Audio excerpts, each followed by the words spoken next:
اور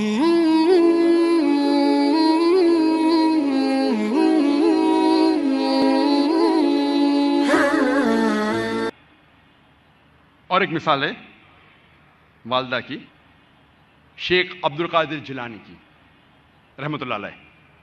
شیخ عبد القادر جیلانی رحمۃ اللہ علیہ الحمدللہ توحید پہ تھے، اور انہوں نے اس شہر ہندوستان میں اسلام کا دین پھیلایا۔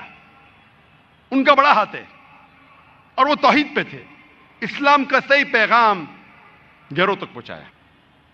اور ان کی والدہ نے شیخ عبد القادر جیلانی رحمۃ اللہ علیہ کو سکھایا تھا کہ بیٹا تو ہمیشہ سچ بولنا، کبھی جھوٹ مت بولنا، چاہے تیرا نقصان ہو چاہے تیری جان جائے۔ ایک وقت جب شیخ عبد القادر جیلانی رحمۃ اللہ علیہ جب ایک سفر کر رہے تھے، تو ان کی والدہ نے کچھ اشرفیاں ان کے کپڑے میں سی دی تاکہ وہ گم نہ جائے، تاکہ کوئی انہیں چوری نہ کرے۔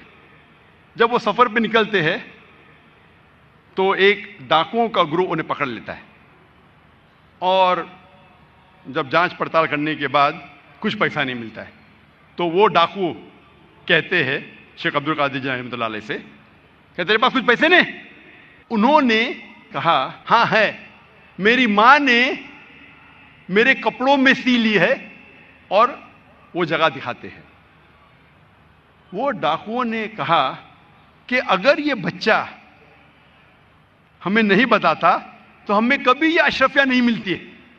وہ اتنے خوش ہوئے اس بچے کے ایمانداری سے، اور پوچھا کہ تم نے ہمیں سچ کیوں کہا؟ تو اس نے کہا کہ میری ماں نے مجھے سکھایا ہے کہ کبھی جھوٹ نہیں بولنا، چاہے میری جان جائے۔ وہ ڈاکو اتنے خوش ہوئے کہ انہوں نے ڈاکہ ڈالنا چھوڑ دیا۔ ایسے کئی مثال ملتے ہیں۔